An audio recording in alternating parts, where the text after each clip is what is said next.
Oke, halo semua. Kali ini kita akan bahas tipe data null yang ada di Golang. Jadi ntar kita akan bahas bagaimana sih cara Golang itu menghandle ketiadaan value, misal value dari null. Null itu biasa kita temui di JSON maupun di database. Dan apabila kita nanti konversikan atau implementasikan null itu di Golang, bagaimana hasilnya itu nanti akan kita bahas. Dan juga untuk menghandle tipe data null ini itu ada beberapa library yang bisa kita gunakan. Dan library-library tersebut nanti juga akan kita bahas beserta pros cons-nya. Lalu nanti terakhir kita akan benchmarking beberapa library yang sudah aku cantumkan.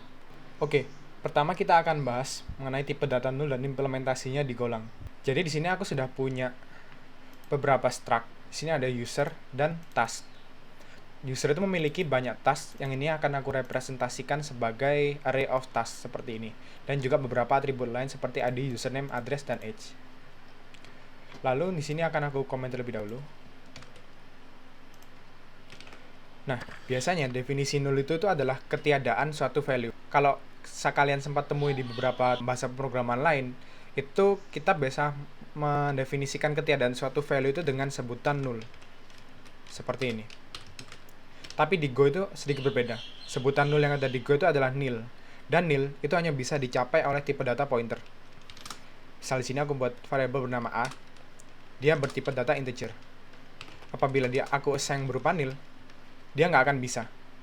Kenapa? Karena tipe data value nil itu hanya ada pada tipe data pointer. Jadi kita harus konversikan integer itu menjadi pointer terlebih dahulu, baru dia bisa diassign sebagai nil.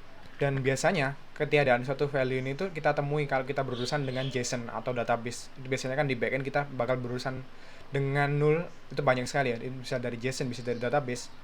Dan pastinya kita ingin kita representasikan value-value tersebut dalam suatu struct. Nah, bagaimana caranya?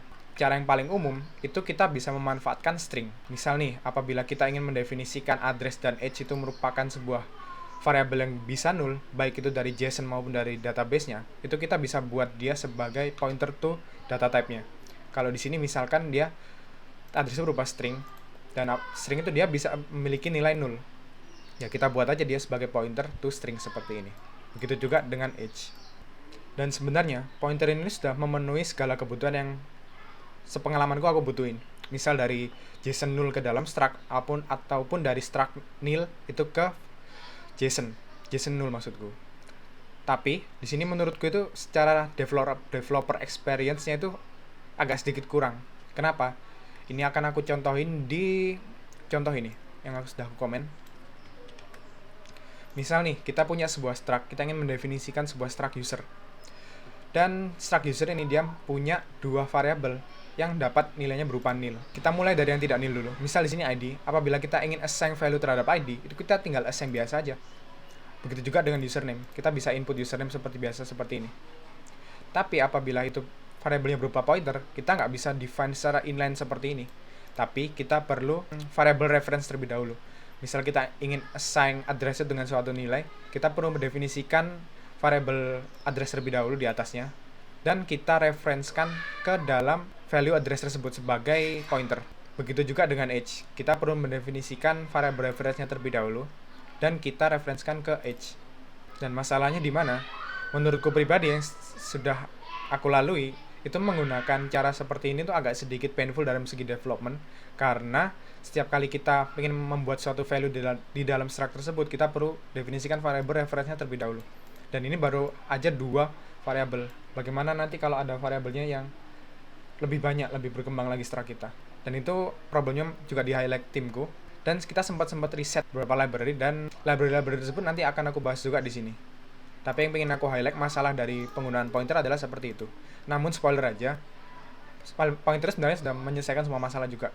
Jadi benchmark kali ini tuh mungkin dari segi developer experience-nya aja, terutama bagaimana cara kita meng-assign value, dan apakah library tersebut juga support use case kita dari JSON ke struct ke JSON, dari DB ke struct maupun struct ke DB. Oke, itu tadi mengenai pointer, dan sekarang akan kita bahas beberapa library yang akan kita gunakan nanti. Di sini aku sudah ada 4 library yang kita bisa gunakan untuk mendefinisikan null. Yang pertama ada dari database SQL. Ini package bawaan yang ada di Golang, dan ternyata database SQL juga support atau mensupport tipe data null yang ada di database, dan itu dituangkan dalam bentuk tipe data struct. Di sini juga ada beberapa macam. Misal di sini ada type null, terus di sini ada type null boolean, null byte, dan lain-lain. Ini sesuai dengan tipe data yang nanti kita akan gunakan, dan kita akan tes library ini. Selanjutnya adalah library dari zero. Dan library zero ini, kalau sudah aku baca sekilas, itu merupakan wrapper dari database SQL. Lalu di sini juga ada null label. Null label ini library yang bukan wrapper seperti sebelumnya, dan ini library yang terpisah penerapannya dari database SQL, dan kita akan bahas juga. Dan yang terakhir ada GoNull. GoNull ini sedikit unik karena dia library yang up to date, dia sudah menerapkan generic di sini, dan kita akan bahas juga nanti. Kita mulai dengan library pertama, yaitu database SQL.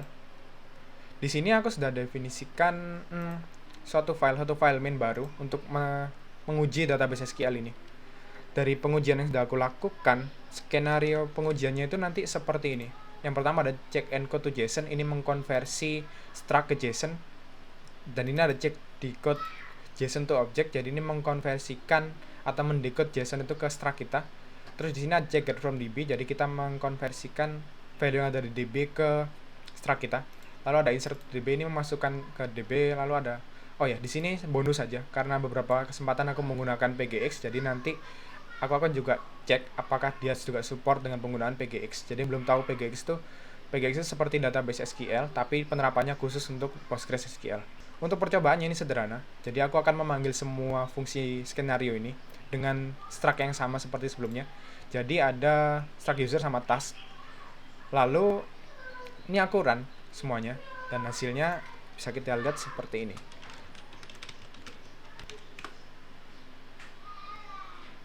Dari hasil pengujian yang dilakukan, tidak ada error.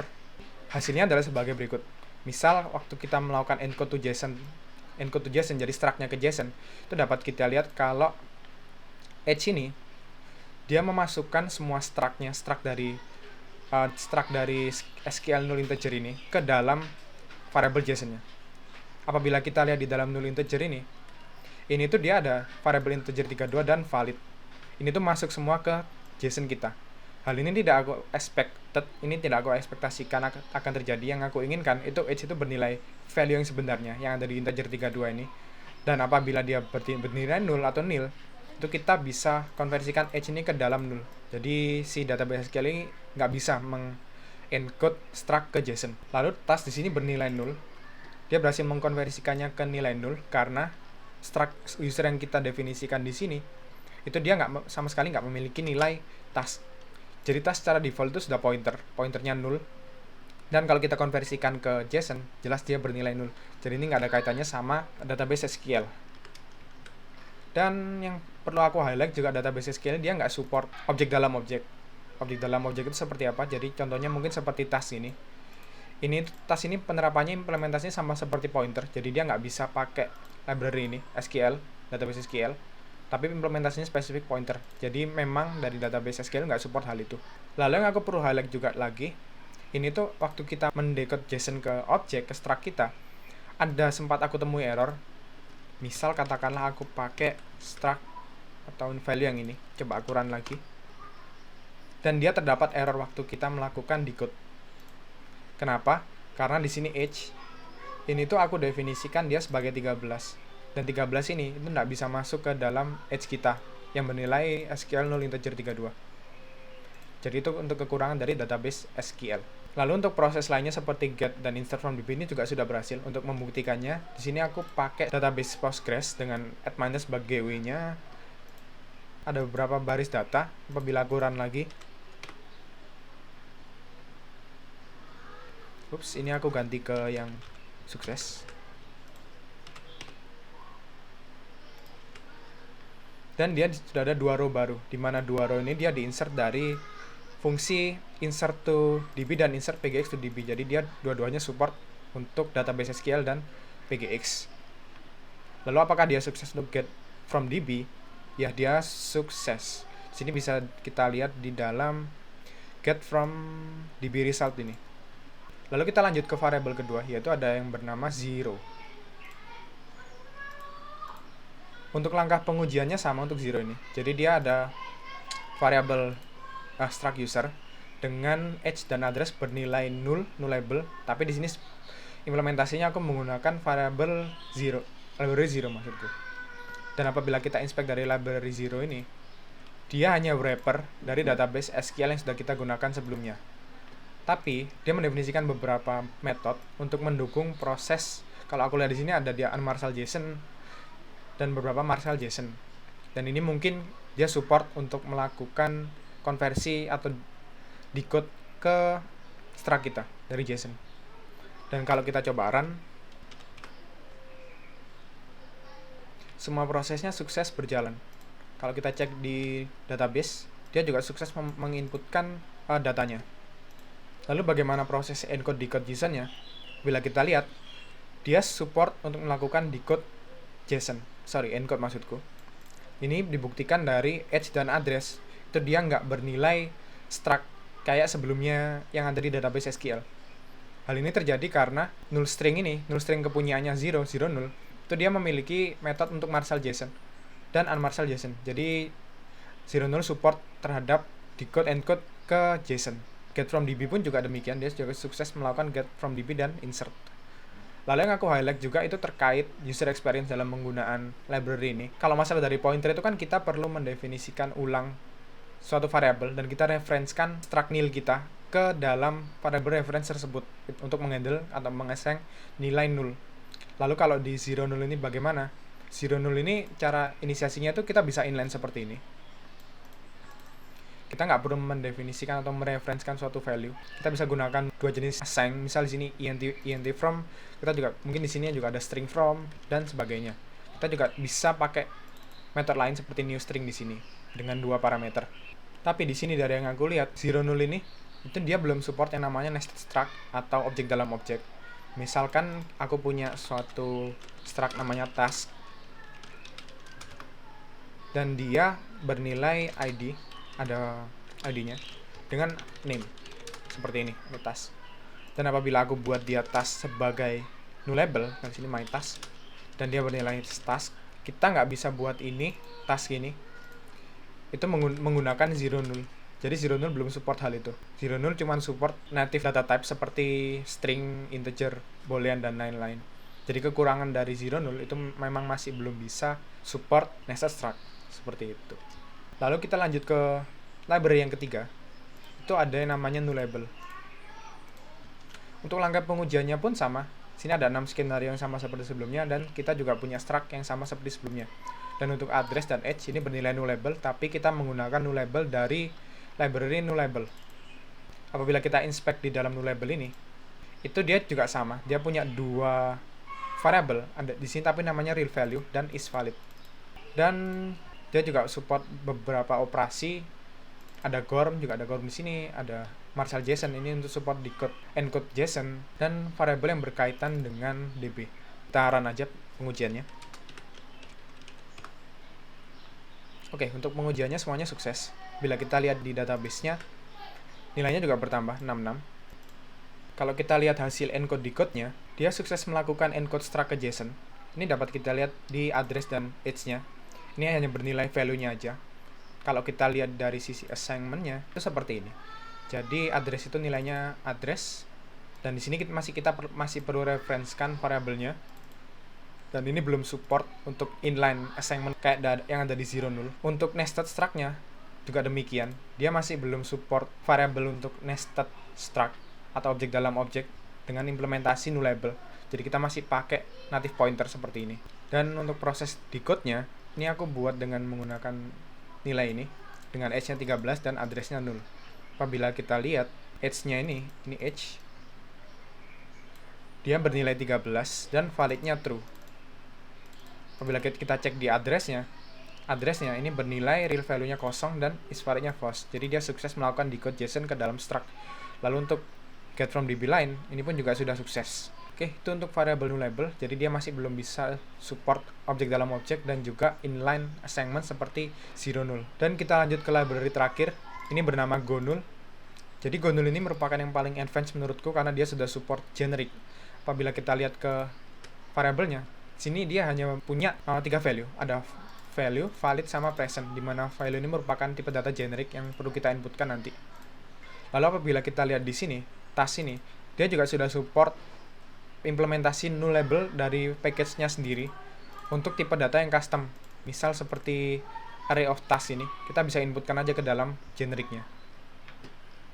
Dan pengujiannya yang lain pun sama. Kita coba run. Kita cek proses encodingnya, dia juga sukses melakukan encode. Aku coba cek di proses encode-nya. Di sini aku punya address yang ada value-nya dan tanpa age. Apabila kita lihat age-nya 0 berhasil. Dan task-nya dia juga support array dalam JSON dengan tipe data implementasinya Go null. Dia juga support inline segment seperti ini. Jadi kita tinggal panggil new nullable dari package Go null, lalu kita definisikan tipe datanya apa. Dan inputnya ini harus sesuai dengan tipe data yang kita inputkan. Lalu untuk proses input ke dalam DB, dia juga sudah sukses dan menambahkan line baru. Untuk proses-proses seperti decode, ini juga sudah berhasil. Kita coba cek decode-nya. Sini ada value JSON dengan age-nya 13 dan address-nya 0. Apabila kita cek di sini, age-nya ini bernilai val 13, true, validnya true. Tapi untuk address-nya value-nya kosong, validnya false, tapi presentnya true. Dan ini merepresentasikan nilai 0. Untuk proses-proses insert dan get pun juga sudah sukses. Jadi itu untuk Go null, dan Go null ini cukup mantap menurutku karena dia juga sudah support semua requirement yang sudah aku sebutkan. Apabila kita rangkum keempat library ini kita bisa lihat seperti ini. Untuk pointer sebenarnya dia sudah sukses dalam skenario pengujian yang sudah aku tetapkan, tetapi secara developer experience dia masih kurang di bagian assignment. Dan special feature-nya dia built-in. Kita cukup pakai langsung tanpa import apapun. Lalu yang kedua ada database SQL. Dia masih belum support encode decode ke dalam JSON. Tapi untuk proses lainnya dia support, dan juga nested struct dia masih belum support. Dan secara developer experience ini menurutku masih kurang, dimana kita perlu ngisi struct yang ada di dalamnya. Tapi special feature-nya dia package built-in. Jadi kita nggak perlu install apapun, kita cukup import dari database SQL. Lalu yang ketiga ada null zero. Null zero ini support semua skenario pengujian yang sudah aku lakukan kecuali nested struct. Dan secara developer experience dia memenuhi kebutuhanku untuk inline assignment. Dan special feature lainnya itu dia database SQL wrapper. Jadi dia sebenarnya implementasi database SQL. Dan yang keempat, ini ada nullable.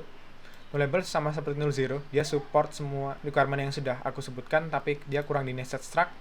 Tapi secara developer experience kurang banget, karena dia masih perlu reference variable seperti pointer. Tapi secara special feature dia menurutku nggak ada. Lalu yang terakhir, dia Go null. Ini dia support semua skenario pengujian yang sudah aku lakukan, apalagi nested struct-nya. Dan secara developer experience sudah memenuhi ekspektasiku dengan special feature yang sangat keren, dia mengimplementasikan generic. Tapi berbicara mengenai library dan pergenerikan, kayaknya nggak adil kalau kita hanya meng-compare itu dari sisi developer experience. Di sini aku sudah siapkan juga mengenai benchmarking, bagaimana performa library tersebut apabila kita sandingkan penggunanya satu sama lain. Ini bisa dicek di benchmark ini. Untuk datanya, di sini aku definisikan data seperti ini. Datanya cukup panjang. Dia ada ID, username, address sama age. Dan di sini ada task juga, di mana tasknya itu cukup banyak. Lalu misal di sini aku buka salah satu pengujian. Ini aku nguji pointernya juga. Jadi skenario pengujian pointer itu kita akan mengkonversikan JSON ke struct dan struct ke JSON.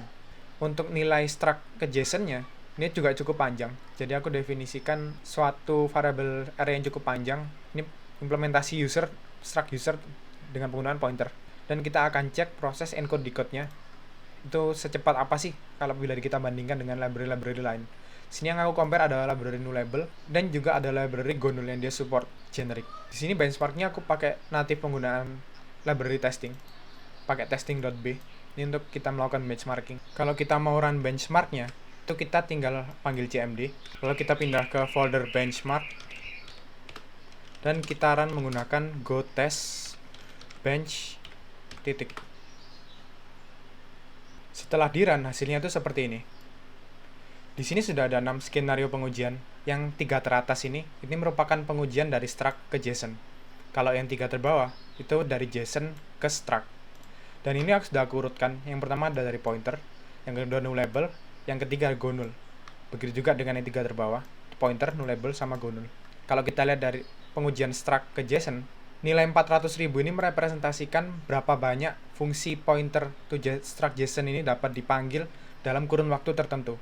Misal katakanlah programnya aku beri waktu 1 detik untuk memanggil pointer struct to JSON itu sebanyak beberapa kali, dia akan dapat 400.000 kali. Dengan hasil turunan 2000 nanosecond setiap pemanggilan. Ini juga berlaku untuk nullable dan gonull. Dan apabila kita compare hasilnya, pointer ini cukup tinggi perbedaannya. Kalau di sini itu sekitar 190.000 pemanggilan dalam n detik, misal katakan kita panggil 1 detik, setiap 1 detik. Sementara pointer, apabila kita menggunakan pointer, itu fungsinya dapat dipanggil sebanyak 400.000 kali. Untuk perbedaannya pun hampir 100% apabila kita bandingkan dengan nullable dan gonull. Dan untuk performa paling jelek, itu ada di gonull. Karena penggunaan generik sendiri itu cukup memakan banyak proses dari sisi runtime yang Golang. Lalu kita move ke JSON to struct. Ini pun juga sama. Dari sisi perbedaannya, pointer itu masih paling tertinggi, di mana dia mendapatkan 50.000 operasi dalam satu detik. Dan sisi yang paling jelek itu masih ada di gonull. Dia hanya mendapat 30.000 operasi setiap 1 detik. Tapi untuk sisi perbedaannya, apabila kita mengkonversikan JSON ke struct, ini menurutku masih nggak ada banyak perbedaannya. Oke, itu untuk benchmarkingnya. Dan kesimpulan dariku mungkin apabila kita ingin membangun sistem yang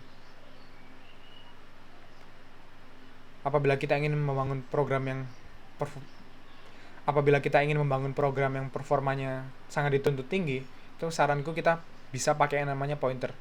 Dan kalau apabila secara developer experience pointer itu kurang, ini kita bisa buat aja fungsi untuk kita melakukan assignment ke dalam pointer. Misal katakanlah di sini fungsi new pointer integer seperti ini, lalu dia menerima integer dan dia return pointer to integer. Kita tinggal return seperti ini dan kita tinggal assign aja kayak gini. Tapi yang perlu aku note terhadap approach ini, karena approach ini itu dia mereturn reference variable dari suatu fungsi yang nantinya akan di-destroy oleh runtime Golang, ini tuh akan membebani garbage collector-nya Golang, karena nilai integer yang ada di param ini, dia akan escape ke dalam heap. Itu akan membebani garbage collector-nya. Mungkin hal itu akan kita bahas nanti di video selanjutnya. Dan mungkin sekian dariku untuk pembahasan nullable yang ada di Golang ini.